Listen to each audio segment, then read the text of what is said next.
www.walac.pe, el portal de noticias de tu ciudad. WALAC, Walac Noticias, la mejor información inmediata y veraz. Síguenos en Facebook y Twitter y suscríbete en nuestro canal de YouTube.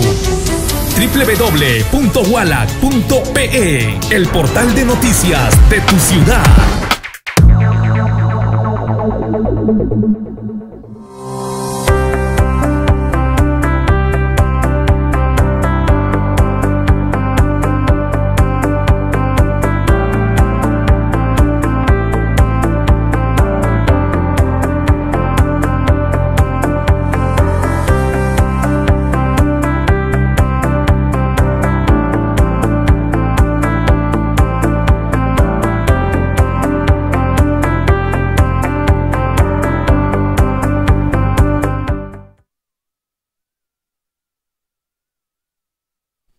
Bien, seguimos con el programa. Recuerde, usted está en Tú Decides, este programa de la coyuntura electoral que llega a sus hogares y también a través de sus dispositivos móviles en las plataformas de Walac Noticias y también de infomercado.pe. Recuerde, las elecciones se realizarán el próximo 26 de enero del 2020 y aquí en Piura pues ya se cuentan por decenas los candidatos que van al Congreso de la República, los que están postulando. Nosotros continuamos con más entrevistas. En esta noche nos acompaña Ronnie Iván Segarra Córdoba.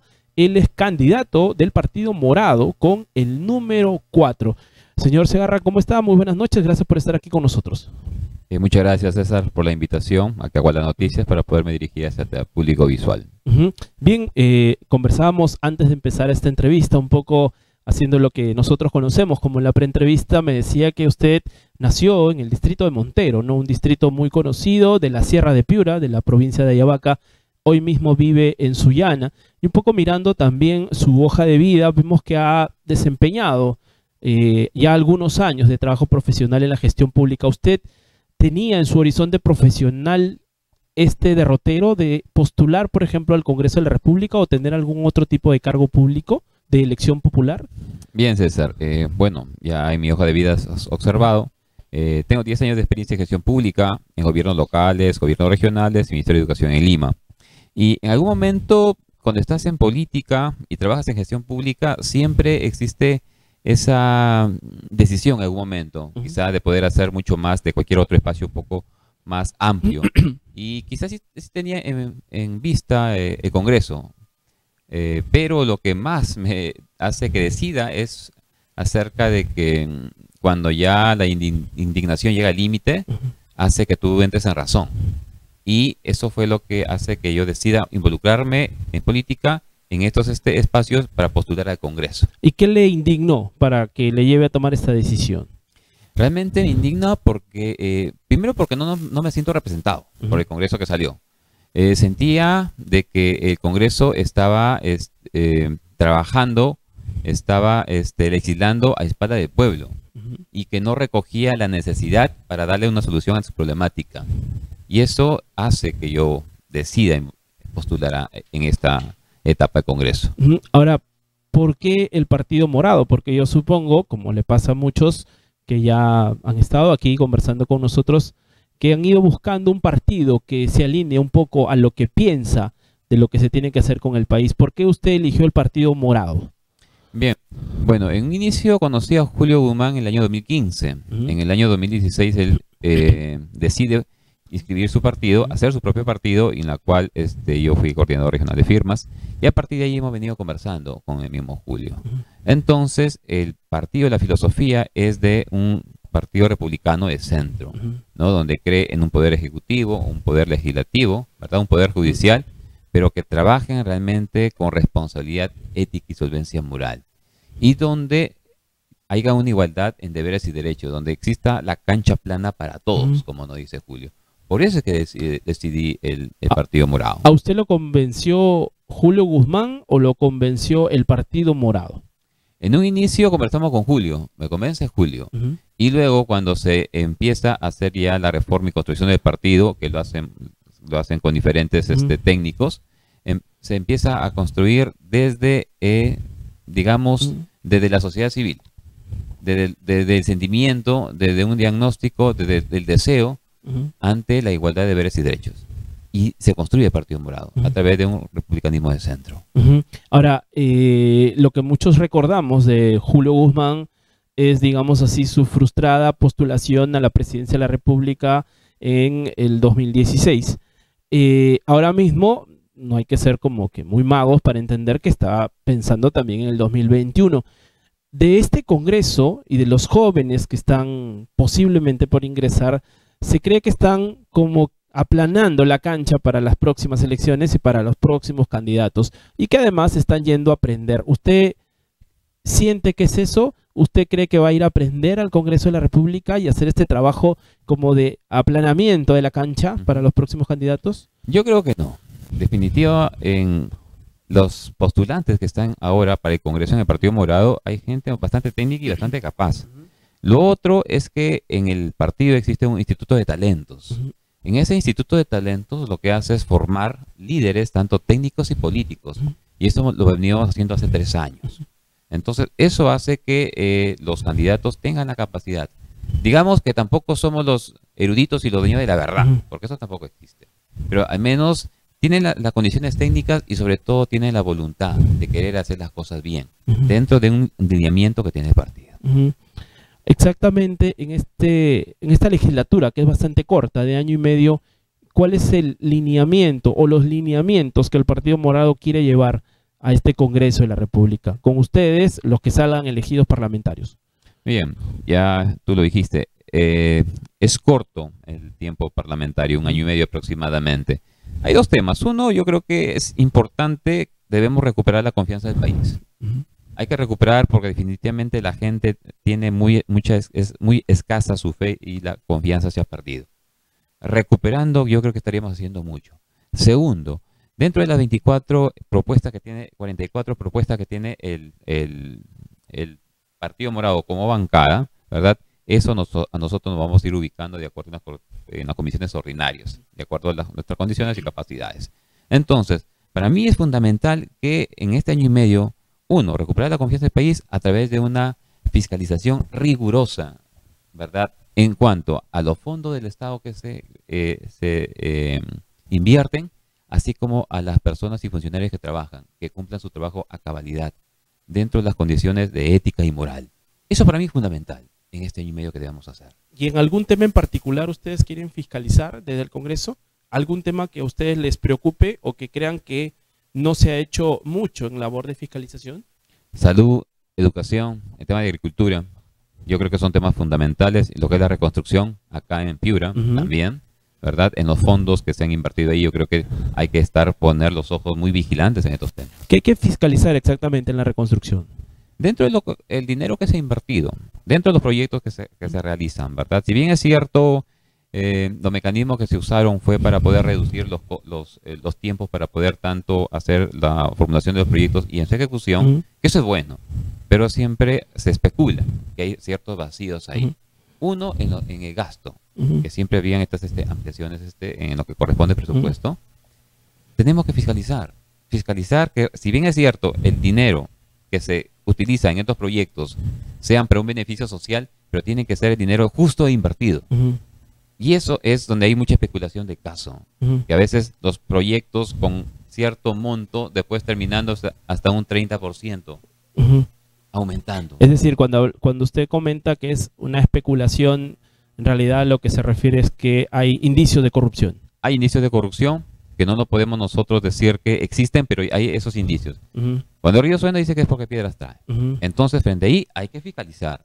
Fiscalizar y decirle a la población realmente e informarle en qué situaciones se encuentran.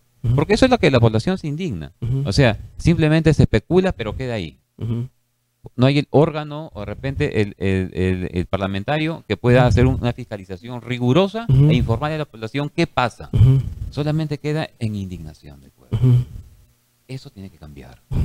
¿Y cómo cambiar desde los gobiernos locales, desde el gobierno regional, entes en los cuales usted tiene pues cierta experiencia ya, porque como comentábamos al inicio del programa, lo comentaba usted, tiene 10 años trabajando en el sector público? ¿Cómo trabajar ese cambio, pero ya desde acá, desde la tierra, desde el punto de vista local? Bien, A ver, existen gobiernos locales y existen gobiernos regionales, Ujú. ¿verdad? Tanto su gobernador con sus consejeros, y igual alcalde con sus regidores. Existen los órganos de Contraloría, que tienen que también cumplir su trabajo a calidad. Y existe el parlamentario, Ujú. ¿no? Tiene que haber una participación de manera de carácter interinstitucional. Que la información fluya entre estos tres órganos. Por ejemplo, si se trata de fiscalizar lo que corresponde a proyectos de carácter de gobierno regional, existe un órgano de control interno, existe en este caso el parlamentario. Pedir información y que simplemente se debata en esos espacios, que pueden ser en mesas de trabajo.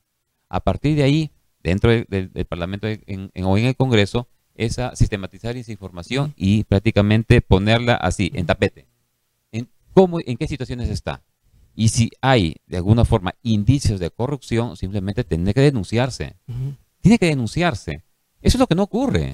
O sea, no hay denuncias como tal. Solamente, como me dice muchas de las personas, el parlamentario viene, uno, para la inauguración, poner la primera piedra, y después cuando hay que simplemente, en este caso, para la apertura y para la inauguración. Ujú. No se le ve más. Ujú. Si de repente hay problemas o no hay problemas, el parlamentario no se aparece. Ujú. ¿Qué ocurre? ¿Qué pasa? Ujú. Ahí es donde la población especula y dice, ¿por qué no viene? ¿Por qué no observa? O es que de repente hay negociaciones bajo la mesa y después empieza a especular. Ahí es donde se pierde la confianza. Señor Segarra, usted trabajó para la Municipalidad de Ayabaca, ¿verdad? Así es. Y a usted Contraloría también lo puso contra las cuerdas en algún momento, ¿no? Por un acusado de un aumento que no se debió dar a alcaldes y regidores. Usted señaló en su defensa que la norma le exigía o le permitía. Le permitía. Y a veces también el tema legal no está muy amarrado al tema ético, ¿no? ¿Por qué Así es. decidió usted hacer este incremento en Te este comento. asesoramiento? Primero que no hubo ningún incremento. Ujú. Primero. Segundo, de acuerdo a la Ley Orgánica de Municipalidades, Ujú. en su artículo 21, si no me equivoco, se dice que en el primer trimestre de la gestión tú fijas el sueldo del alcalde y la dieta de los regidores. Ujú. Y eso lo haces en función a un decreto supremo del 025 de 2007 de la PCM, que Ujú. se dijo que es en función a la población electoral. Entonces, en función a eso, nosotros lo hicimos. Y después del transcurso de los 4 años, Ujú. no hubo ningún incremento de sueldo, Ujú. ¿no? Porque ahí sí de alguna u otra forma está sin infracción. Ujú. Entonces, Contraloría, le enviamos nosotros esta información Ujú. a Contraloría, Ujú. se fue al juez Ujú. y el juez declaró improcedente a Contraloría y nos dio a nosotros la razón. Ahora, pero también Entonces, se podía permitir no aumentar. o sea, el aumento de sueldo corresponde dentro de tus 4 años como regidor. Ujú. Sí, lo que pasa es que esto lo hizo porque en las gestiones anteriores, Ujú. en un año te Ujú. fijabas el sueldo, en el segundo te incrementabas un 20%, en el tercero un 30% y terminabas hasta un 50% incrementando tu Ujú. sueldo. En nuestro gobierno no hubo ningún incremento de sueldo. Ujú. En los 4 años no existió alguno. Ujú. Por eso es que el juez le declara improcedente Ujú. a Contraloría Ujú. y nos da razón a nosotros. Ujú. Ya, lo tanto, hace 3 años que Ujú. no tenemos notificación alguna. Ujú. Ya Claro, empezamos simplemente a claro, archivar. a veces la población lo que exige, bueno, no es ni siquiera ya, este es un respeto a las leyes, ¿no? Sino que es la percepción misma sobre el Ujú. político, ¿no? Se habla mucho de que la mujer del César, además de serlo, tiene que parecerlo, ¿no? Así es. Y si tú hablas de austeridad, pues lo menos que deberías tocar es un tema de sueldos, ¿no? ¿Cuánto crees que gana un regidor en la zona de Sierra? Uno en distrito y otro en provincia. En Ayabaca debe estar en los 2.000 soles, un poco más. No, en Ayabaca está en 1900 cuando yo terminé. Ujú. En distrito está 750. Ujú. Esos gastos te sirven para tu gasto de alimentación, tu gasto de transporte, tus viáticos. Entonces, porque no tienes para ir a supervisar, no te dan así como un congresista que tiene todos los beneficios. Para tu gasto de alimentación, tu cuarto, viáticos y transporte. Ujú. Eso te sirve. Ujú. Eso es 1900, Ujú. ¿no? No es digamos, no es algo desorbitante, Ujú. pues, ¿no? Y un distrito, que fui también teniente alcalde, Ujú. son de 950, que te Ujú. sirve también para Ujú. eso. Entonces, la ley del embudo siempre yo Ujú. observo, ¿no? O sea, la ley muy ancho para unos y angosto para Ujú. otros, ¿no? Contraloría de repente observa y pone sus ojos ahí. Ujú. Está bien. Ujú. Está bien que Contraloría haga su trabajo de Ujú. oficio, ¿no? Pero también sería bueno de repente en otros órganos que también lo haga. Claro, Porque porque lo veo, o sea, para mí, de repente un ingreso de 1950 soles en aquel momento para cubrir ese tipo de gastos era lo necesario, Ujú. ¿no? y no hubo el tema de incrementos, o sea, no, jamás lo hubo. No era el tema que de repente empezamos con 1.900 y terminamos con 3.500 o 4.000. No sé, eso no existió. Muy bien, Ronnie Segarra, vamos a ir a una pausa, vamos a seguir hablando de este y otros temas, sobre todo también ligados a otras propuestas que tú ya has ido manifestando a través de algunas publicaciones. Usted no se mueva, vamos a ir a una pausa, usted está con el programa Tú Decides. Regresamos en unos segundos.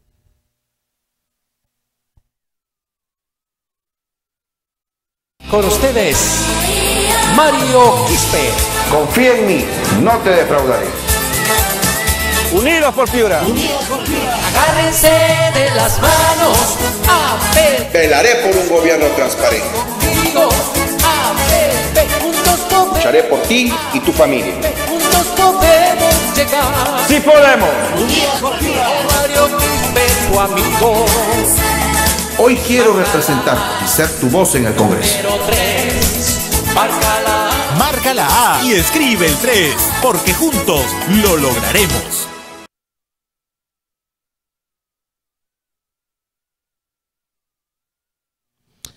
Bien, continuamos con el programa. Nos acompaña esta noche Ronnie Iván Segarra Córdoba, candidato del Partido Morado para la región Piura. Él va con el número 4 en estas elecciones del próximo 26 de enero del 2020. Con el candidato Ronnie Segarra veníamos conversando un poco sobre el tema de los sueldos en el sector público y le daba vuelta a este tema unos minutos, señor Segarra, porque algo que se le ha cuestionado mucho en los últimos años a los congresistas son sus ingresos, ¿no? Tiene un tope de sueldo mínimo de un poco más de 15.000, si es que no me equivoco, pero ya luego cuando le sumas, ¿no?, otros aspectos ya llegan a sumar algo de 25.000 soles, ¿no? Entonces la gente hace una comparación entre lo que supuestamente trabajan con lo que ganan y no encuentran ningún tipo de relación. Entonces, ¿se puede legislar, se va a legislar desde el Partido Morado con respecto a los sueldos de los congresistas, por ejemplo, sin caer en el discurso efectista, ¿no?, de la tribuna? Eso para mí sí es un sueldo quizá bastante exagerado. Eso sí es exagerado, 15.000. Y luego ahí sí existen el tema de los bonos de representación, en lo que corresponde para el tema de viáticos, y goza de todos los beneficios, en este caso el parlamentario.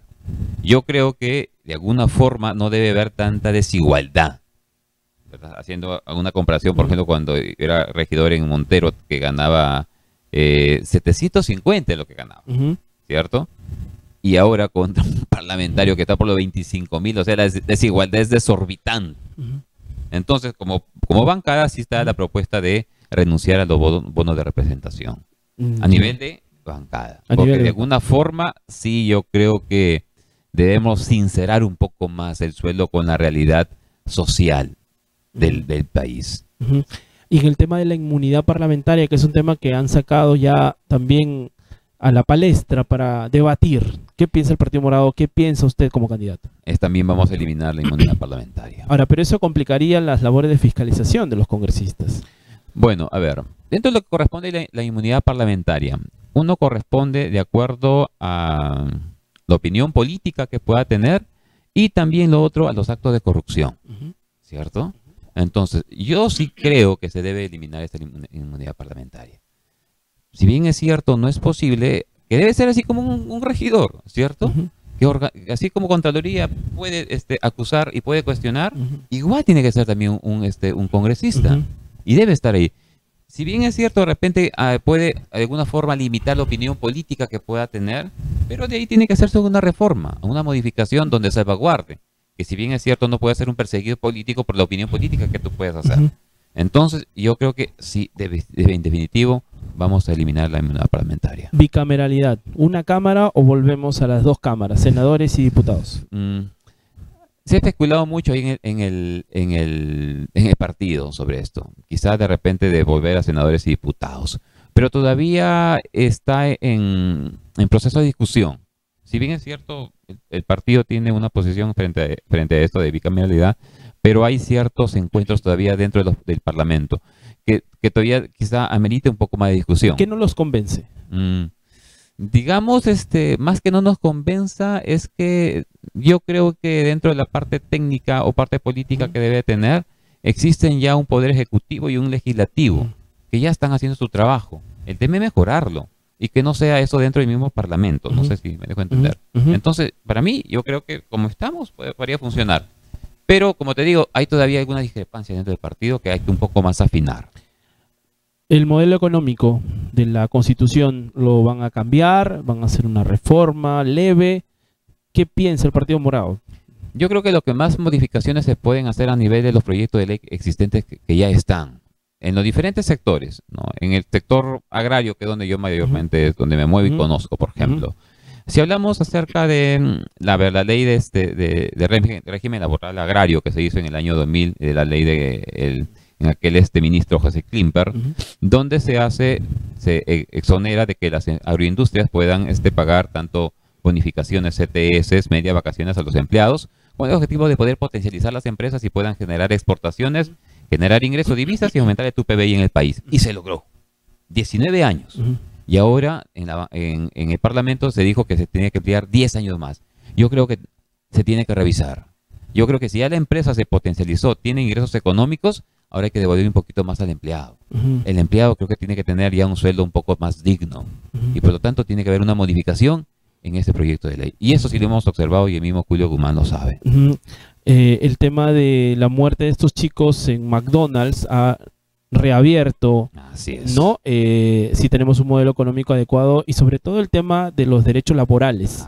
Por ahí va. Piura es una zona que hoy mismo vive pues de la agroexportación y vive del tema de servicios. Los dos sectores, digamos, son hoy, ahora mismo, los pilares de la economía regional. Así y en los dos hay subempleo. Así es, los servicios. ¿Cómo se puede trabajar esto desde el Congreso? Bueno, los chicos trabajan medio tiempo en todos los retails que hay aquí en Piura y en la agroexportación pues pasan de Paita a Sullana cada cierto tiempo buscando pues la cosecha de la uva, buscando el tema de la pesca, pero es medio tiempo. Al final es subempleo. ¿Qué se puede trabajar del Congreso? Eso es lo que estábamos hablando hace un instante con el tema de la reforma laboral agraria, ¿verdad? O sea, simplemente eso lo que genera es de que tú puedas contratar con una service a tiempo parcial en el momento que tú lo decidas, así como un locador de servicios, ¿no? Entonces, esa ley tiene que observarse dentro de las comisiones tanto de Agricultura y la Comisión de Trabajo. En ambas comisiones tiene que observarse. Y tiene que hacerse una modificación como tal. Y sí, el tiempo va a ser muy corto, hablemos de año y medio. O sea, definitivamente poder decirte que tenemos que implementar esto, modificar e implementar otra ley y mejorar, va a ser complicado. No podemos de repente levantar tampoco falsas expectativas ante la población. Haciendo una modificación de esta ley yo creo que estaríamos haciendo mucho. Y eso también de alguna forma también se podría trasladar a otros sectores. El tema de lo que es la vulneración para mí, vulneración de alguna forma de los regímenes laborales actuales. ¿Hay que ponerle candados a la flexibilidad laboral, cree usted? Yo creo que desde el año 90 se viene mucho vulnerando lo que son las leyes laborales. Y es desde ahí donde se le ha dado demasiada apertura a la empresa privada. Si bien es cierto, te genera empleo, pero tampoco tiene que ser un empleo digno. Debe ser equitativo. Que así como tiene ganancias, pero también tiene que ser distribuido a través de un buen salario y de beneficios laborales con sus empleados, ¿no crees? Yo creo que por ahí va el asunto. Tenemos que hacer esa evaluación y sobre eso tiene que hacer modificaciones en lo que corresponde al proyecto de ley. En resumen, sobre lo que hay, el Partido Morado y en su caso su candidatura por el tiempo que es la legislatura, hacer algunas modificaciones para ir desflexibilizando, digamos así, las leyes laborales. Sentando esa es la base propuesta de modificación. Así es. Y con lo que me corresponde en el tema laboral agrario, sí, revisar así exhaustivamente lo que es la ley del régimen laboral agrario. Y con respecto al sueldo mínimo, el Consejo Nacional de Trabajo ya ha acordado de alguna manera aumentarlo, ¿no? Estamos en 9.30, podría subir 50 soles más. ¿Esto es real? ¿No es real? ¿Cómo lo ve usted? Yo creo que se podría hacer, se puede hacer. Eso más está en la voluntad de las empresas de quererlo hacer. Siempre, el Perú ha crecido notable en algunas fechas, más, en algunos años más que otros. La ley de la economía es así. Si alguien gana es porque otros pierden. Si alguien crece mucho es porque otro está perdiendo. Si la empresa ha crecido bastante es porque alguien ha perdido.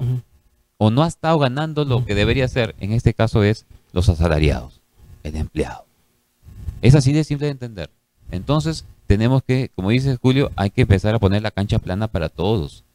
De que no tengan que las normas y leyes estén a beneficio solamente de un sector y desproporcional del otro, Ujú. en este caso del asalariado. Ujú. Usted tiene una experiencia también importante en temas de agricultura, ¿no? Está estado ligado a este sector.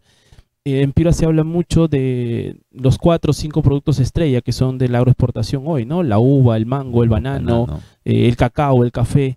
Pero panela. esto va digamos, diametralmente opuesto a lo que es la pequeña agricultura. ¿Se puede priorizar algún tipo de legislación para los pequeños agricultores? Ya existe un proyecto de ley de lo que es el fomento del cooperativismo y la asociatividad, Ujú. que es donde, para mí, es el único camino donde tú puedes mejorar la producción y productividad del pequeño agricultor. Ujú. El productor de manera individual es poco lo que puede hacer. Tienes que asociarlo para poderle darle facilidades, asistencia técnica, capacitación, asesoramiento, articularlo con mercados locales y extranjeros para que pueda él vender, hacerlo directamente y pueda ganar. Ahora, pero Es la la única forma. asociatividad está más pensada para la exportación, ¿no? No tanto No, para vender al aún mercado local. Mercado local también. O sea, mercado local también. Existen acá supermercados Ujú, de consumo que tienen un alto consumo local, ujú, pero estos supermercados también te exigen un producto de calidad, ujú. porque ellos te pagan, pero también quieren calidad. Si el pequeño productor no está preparado para producir calidad e inocuidad, no puede vender a este tipo de supermercados. Y si no tiene las certificaciones, tampoco. Ujú. Entonces, a través de este proyecto de ley, hay que mejorarlo. Lo he leído, pero no tiene un trabajo de carácter multisectorial, Ujú. solamente a través de Minagri. Existe una Dirección Regional de Agricultura, tienes que articularlo con los gobiernos locales, tienes que articularlo con las universidades, porque hay que generar también innovación para darle calidad de producto, y con las asociaciones mismas. Hacer un trabajo de manera conjunta, articulada, tú vas a mejorar e innovar, mejorar para tener tanto calidad, inocuidad y obtener mejores precios en un mercado local como también en un mercado extranjero, vendiendo con volúmenes y obtener un mejor precio. Ahora, pero esa propuesta lleva a pensar en todo caso que hay que ir generando reconversión agraria, ¿no? Porque no todos los cultivos el mercado local te los va a comprar y menos afuera. Más que reconversión, es innovación. Ahora, pero la pequeña agricultura está bastante retrasada, ¿no? Hablar de innovación ya es palabras mayores, ¿no? No creas. Hay empresas que lo han logrado, asociaciones que lo han logrado. El tema de panela, ¿quién iba a pensar que la caña le iban a convertir en panela, darle un valor agregado y exportarla? Ujú. Nadie pensaba eso. En el tema de banano puedes hacer harina de banano. En el tema de mango puedes hacer el IQS, el mango congelado. Ujú. El pequeño agricultor sí lo puede hacer. O sea, no es una utopía que solamente lo hace la empresa privada. Ujú. El pequeño también lo puede hacer. Hay algunas cooperativas que son exitosas ya que lo pueden hacer. Ujú. Entonces, sí se puede, sino que es un tema de, voluntad, articularse de carácter multisectorial Ujú. y la voluntad política Ujú. para que proteger a los pequeños productores Ujú. y darle tanto solvencia, no económica, sino las capacidades técnicas y productivas a través de los órganos competentes Ujú. que pueden existir. Muy bien, Ronnie Segarra, tenemos mucho tema que conversar, sobre todo en el tema agrícola. Te pedimos, por favor, que te dirijas a tus electores en esa cámara. Ellos te escuchan. Adelante, por favor. Bien, como les dije en un inicio, las decisiones por las cuales decido postular al Congreso es una indignación que ha venido arrastrando y que tenemos que generar un cambio para bien, un cambio en los diferentes sectores. Y hablamos del sector agrario, en la clase obrera, que para mí no existe un sueldo justo y que debemos mejorar. En el sector de salud, también los establecimientos de salud que no tienen las condiciones de infraestructura ni de equipos para poder dar una salud de calidad. En el sector de educación también, que no se pueden coberturar el número de docentes necesarios para poder atender a la población estudiantil. Por eso es que decido postular este Congreso. Si bien es cierto, no somos una panacea, pero sí somos un equipo que estamos postulando al Congreso, que tenemos la voluntad de generar cambios para bien del país y donde todos tengan igualdad de deberes, derechos y oportunidades para que en el desarrollo de esta nación. Ujú.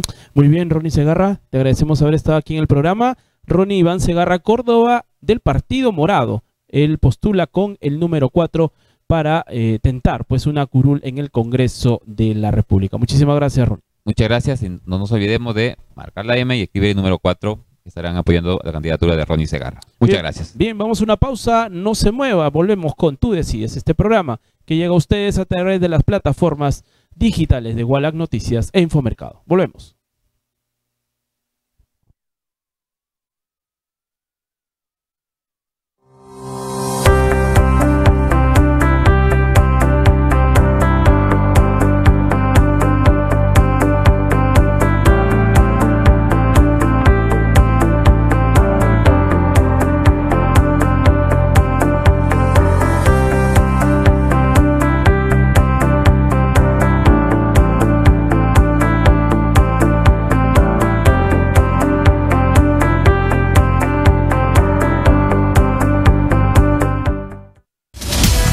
www.walac.pe,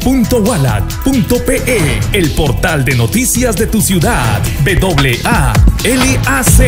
Walac Noticias, la mejor información inmediata y veraz. Síguenos en Facebook y Twitter y suscríbete en nuestro canal de YouTube. www.walac.pe, el portal de noticias de tu ciudad.